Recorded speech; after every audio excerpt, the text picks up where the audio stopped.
Chapter 7. I knelt in the backseat of the taxicab and looked out the rear window. The dust from the driveway swirled up in great clouds behind the car as we drove toward the front gate. I could still see Sister Aunt Catherine and Rooster waving goodbye to me, even though the dust hid them from time to time. "Did you have a good time?" Mom asked. I looked at her. I couldn't believe she was seriously asking me that question. "You broke your promise, Mom." "I didn't mean to. I couldn't help it." "Why do you keep getting sick?" Her eyes filled with tears. "I don't try to get sick." She couldn't talk any more than that without crying. "I'm sorry, Mom. I just missed you, that's all. I was afraid you were just gonna die." "Oh, no, I'm not gonna die," she hugged me. "I'm not gonna die." I held on to Mom the whole way to the bus station. We didn't speak. I didn't want her to cry anymore. When we reached the station, Mom turned to me and said, "I have a surprise for you." "Oh, what is it?" "I can't tell you. If I do, it won't be a surprise anymore." Maybe it's a bike, I thought. Nah, Mom could never afford a bike. Gosh, I was curious. The bus let us off at Fordham Road in the Grand Concourse. I held on to Mom's hand as we walked down Fordham Road. As we turned the corner at Teabout and 188th Street, I remembered the surprise. I dashed up the stairs and ran into the apartment. There was nothing in the front hall. I ran down the hall and into the living room. George was sitting on the couch with a strange boy I didn't recognize. There was nothing in the living room. I went into the back bedroom, nothing there either. I walked back into the living room. Mom smiled. "Well," she said. "Well, what?" I scratched my head. "I don't see no surprise." "You don't?" She laughed.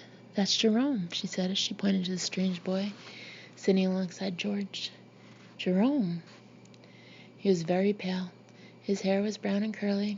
He had a round face and a wide forehead. His cheeks and nose were lightly freckled.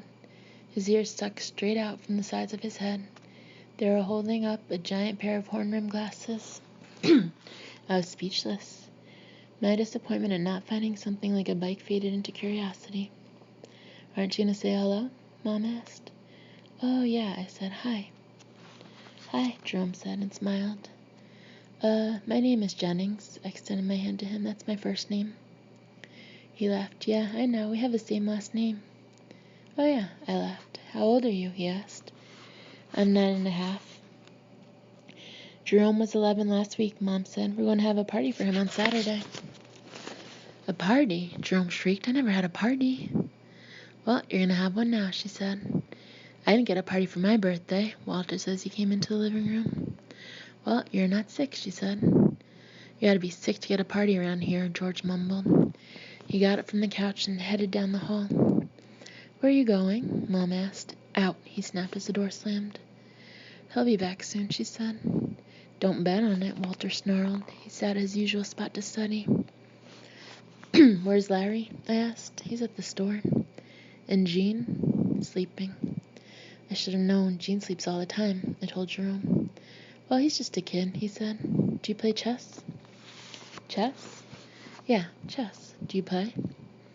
I shook my head no. "I play checkers. Want to play checkers?" "Okay." I got the checkerboard and the pieces. Mom began to fix supper. Jerome told her he wanted meatloaf, so that's what we were having. "It must be icky living in a hospital," I said. "No, I don't think so," he said. "It's all right." "Oh, I thought you'd hate it. I hated the homes I was in." "Well, that's because you didn't live there. You only stayed there."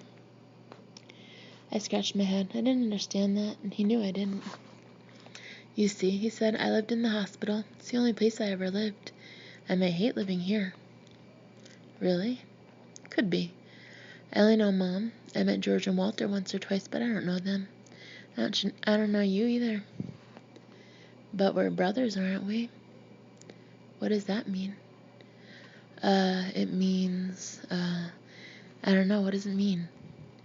He laughed. "It means more than just having the same last name, doesn't it?" He laughed again. "Now I got you thinking."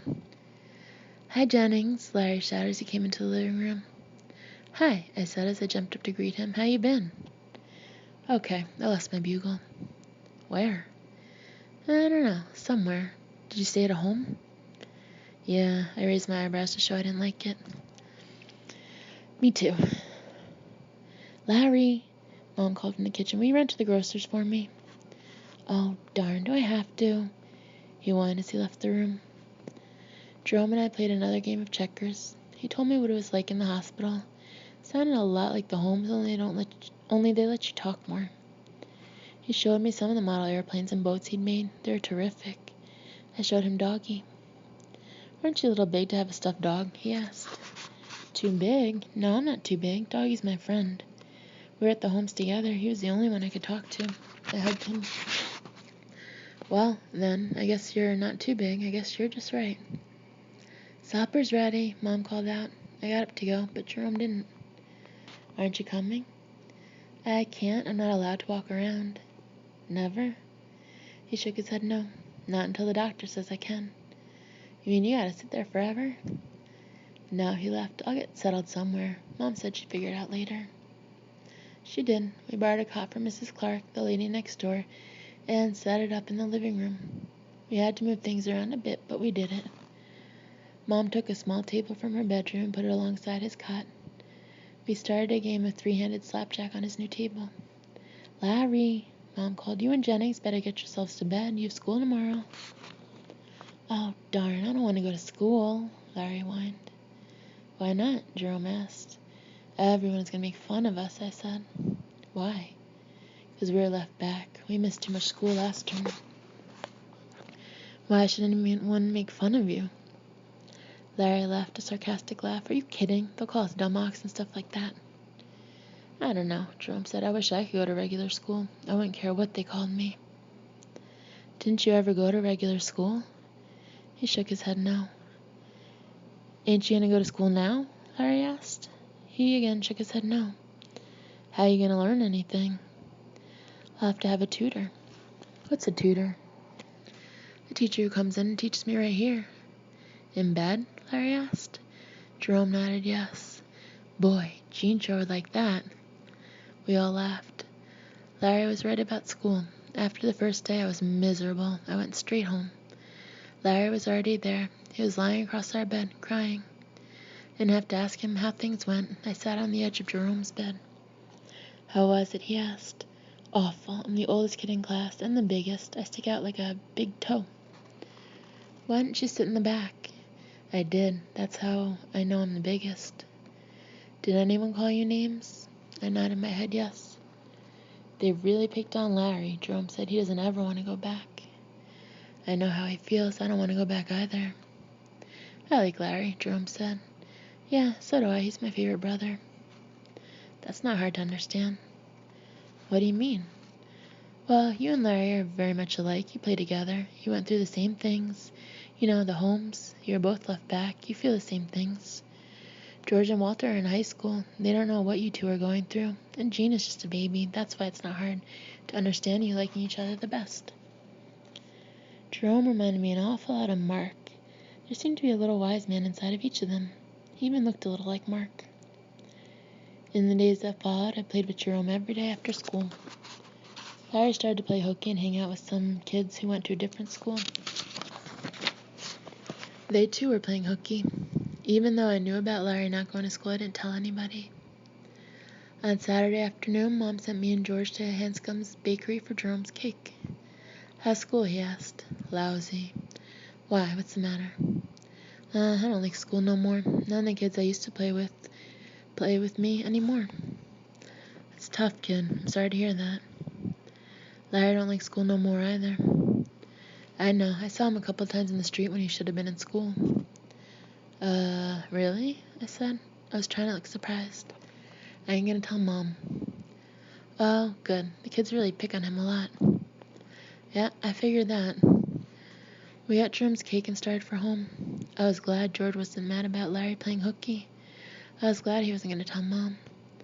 Sometimes George can be pretty nice. Sometimes he shows he really does know what Larry and I are going through. Do you think someday Jerome will get better? I asked. So we don't have to stay in bed all the time?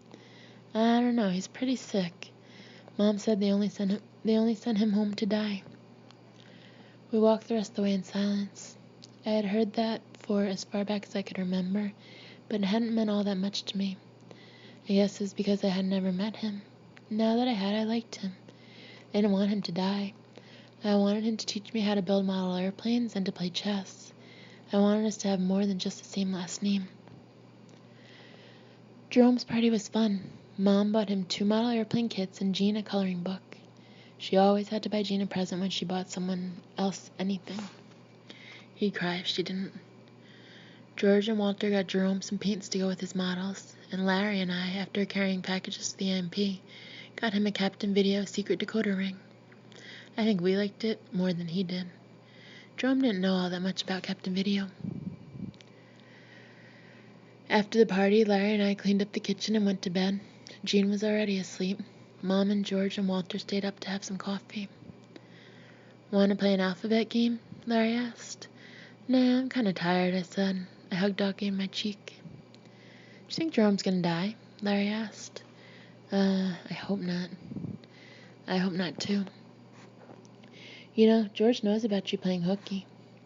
What? He said. He sat up. Yeah, he told me today he knew. Oh, darn, now I'm in trouble. He said he wasn't gonna tell Mom. Yeah, sure. The first chance he gets, he'll tell her. He said he wouldn't. And you believed him? Oh, darn. He fell back. I drifted off, hugging Doggy and thinking about Jerome. After church on Sunday, Jerome gave me a chess lesson. Sure was a hard game. I kept jumping his pieces. You get the hang of it one of these days, he laughed. I doubt it. You will. Hey, do you like baseball? Oh, yeah, I love baseball. Phil Rizzuto is my favorite player. They call him the Scooter, I said. Mine is Yogi Berra. The Yanks are going to play Philadelphia in the series, I'll bet. The Yankees will win. A lot of people in Philadelphia would argue with you there. Don't you think they'll win? Sure I do, I'm just kidding you. I think the series will go at least 6 games.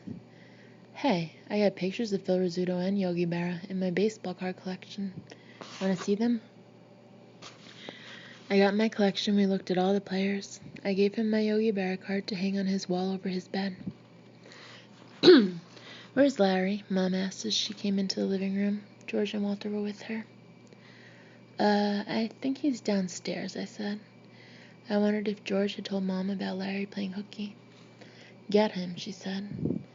I dashed down to the front of the building and found Larry with the boy who lived in the next building. Mom wants you, I told him. Oh, darn. On the way upstairs, I told Larry what I suspected, just so he could be ready in case I was right. What should I say? He asked. I don't know. Tell you got amnesia. What? Amnesia, you know, when you can't remember anything. Tell you forgot where the school was. You're nuts. We went into the apartment. Everyone was sitting in the living room waiting for us. Sit down, boys, she said. We have something to talk about. I got amnesia, Larry said. You got what? Walter asked. Amnesia. I can't remember anything. You mean amnesia? Yeah, that's what I mean. You see, I couldn't even remember how to say it. Well, we'll talk about your amnesia later, Mom laughed. Right now we have something to tell you. George is quitting school. What? Larry and I said. Yes, George is going to quit school to take a job. With Jerome home now, we need a bigger apartment. I can't afford one on my own, so George decided to help out. I don't mind staying in the living room, Jerome said. It's more than that, George said. He lit a cigarette. I want a room of my own. Walter needs a better place to study. I couldn't believe my ears. George is going to quit school so that Walter could have a place to study. And the most important point of all is Larry and Jennings. We perked up. Being sent to those homes has destroyed their schooling here. They're unhappy and they have no friends. I think the best thing is for me to get a job so that we can move out of here. Does anyone have any objections? Nobody spoke. Good. As soon as I get a job and we can locate a new place, we'll go. Larry and I jumped to our feet and cheered. Everyone was happy. Mom was going to have help. Larry and I were going to go to some new school and make new friends. Walter was going to have a better place to study. And Jerome wouldn't have to sleep in the living room. One more thing. George broke into everyone's excitement. I want you, Jennings, and you, Larry, to do the best you can with school until we move. It took a few months for George to get a job and save enough for the move. He worked at a machinery company somewhere in Brooklyn as a draftsman's trainee. Walter, so he wouldn't be outdone, took a part-time job after school. Larry and I took the abuse and went to school every day. It was easier for us, knowing it wouldn't be forever. Mom changed jobs and was now working for a real estate company. She found a house to rent on Coolidge Avenue in Kew Gardens, Queens. Larry and I were in charge of packing. I divided my time between packing and playing with Jerome. He finally taught me enough chess to play him. He beat me. Larry and I packed everything in the house and repacked everything Jean unpacked. We packed up Jerome's things last. I was putting his models in a box while Larry was taking things off his wall. I didn't know you liked Phil Rizzuto, Larry said to Jerome. I put that up for Jennings, he said, when Rizzuto won the MVP in the American League. I looked up, and sure enough, there was the Scooter's picture. Thanks, I said. Don't mention it. If Barrow wins next year, I'll expect you to put his picture up. You got a deal. We shook hands. He quickly pulled his hand away and grabbed his chest. What's the matter? I don't know, he gasped. Mom, I cried out, Jerome's sick. Mom and George rushed into the living room. What's the matter? She screamed. I don't know, he just grabbed his chest. Jerome fell forward on the bed. He turned as white as snow. George ran from the room to call the police. Mom lifted Jerome and held him in her arms. She cried and rocked his limp body. George returned from the phone. He pushed Larry, Jean, and me into the back bedroom and closed the door. 5 or 10 minutes later, we heard many voices coming from the living room. Larry was trying to see through one of the cracks in the door. I was trying to see through another. Jean was playing with Doggy. I saw some men lift Jerome onto a stretcher. I pushed open the door. Jerome, I cried. He turned his head in my direction and smiled. His eyes were closing. One of the men put a green thing over his pale face. I was close enough to touch his hand. He closed his fingers around my hand. He tried to squeeze, but couldn't. He didn't have any strength. He opened his eyes and blinked. He mumbled something through the mask, but I couldn't understand him. We have to take him now, son, one of the men said. I leaned down and kissed his fingers. They wheeled him away. Bye, I said in a whisper. Is that all I would ever know of Jerome? Would he die now, like everyone always told me he would? I hurt so much inside. The pain told me we had more than just the same last name.